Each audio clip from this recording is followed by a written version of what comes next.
Hello അസ്സലാമലൈക്കും. അങ്ങനെ ഞാനും മോളും കൂടി വേഗം ഹെൽമെറ്റൊക്കെ വെച്ച് കാത്തു നിന്ന് നമ്മൾ ഇടവയിലേക്ക് നടക്കുകയാണ്. നമ്മുടെ സാരഥി ബേക്കിൽ വരുന്നുണ്ട് എന്ന വിശ്വാസത്തോടെ നടന്നതാണ്. പക്ഷെ പിന്നെ കോള് വന്നു, സാരഥി പണി പറ്റിച്ചു, അവനിക്കൊന്ന് ഹോസ്പിറ്റൽ വരെ പോകണമെന്ന്, ആക്സിലേറ്ററിൻ്റെ കേബിൾ പൊട്ടിയെന്ന്.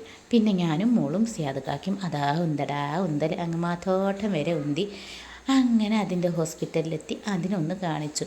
അപ്പോൾ കാണിച്ചതിന് വേണ്ടിയിട്ട് അതിൻ്റെ മരുന്ന് വാങ്ങാൻ നേരെ ആർട്സ് കോളേജിലേക്ക് പോകണം. പിന്നെ ഞാനും മോളും ആ മാത്തോട്ടം കട്ട വെയിറ്റിംഗ് ആണ് സിയാദ് കാക്കനെയും വണ്ടി നന്നാവണത് വരെ കാത്ത്.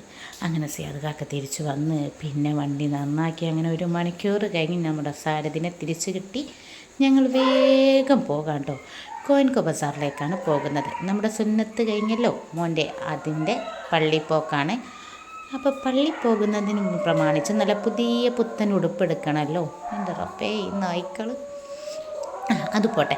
അങ്ങനെ നമ്മൾ ജുബ്ബ മോളിലേക്ക് നേരെ പോയി ജുബ്ബ എടുക്കാൻ പോയി.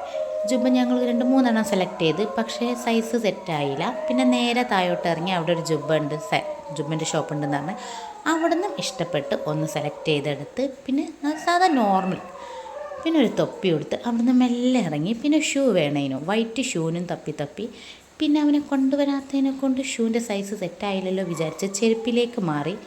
അങ്ങനെ പോകുമ്പോഴാണ് ഇവിടെ കോയിൻകോല് മാങ്ങാ തുണി എന്ന് 2 ഷോപ്പുകൾ കണ്ട്. ഒരു വെറൈറ്റി പേരുകളല്ലേ. പിന്നെ നേരെ 2-3 വാച്ച്, അവൾക്കും അവനിക്കും ഓരോരോ വാച്ചും വാങ്ങി. നമ്മുടെ ഷോപ്പിംഗ് ഇവിടെ വെച്ച് നിർത്തി വെച്ചു. അതിൻ്റെ കൂടെ ഞാനൊരു ചെരുപ്പെടുത്ത് കേട്ടോ.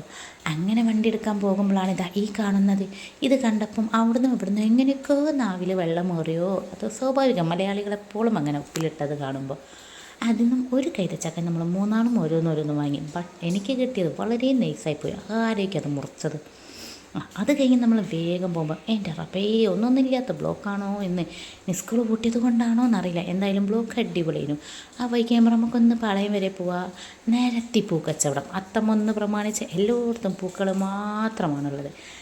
അതും കഴിഞ്ഞ് അവിടെ നിന്ന് കഷ്ടപ്പെട്ട് പാളയം പോയതിനും എൻ്റെ പൊന്നെ നല്ല അടിപൊളി മഴ.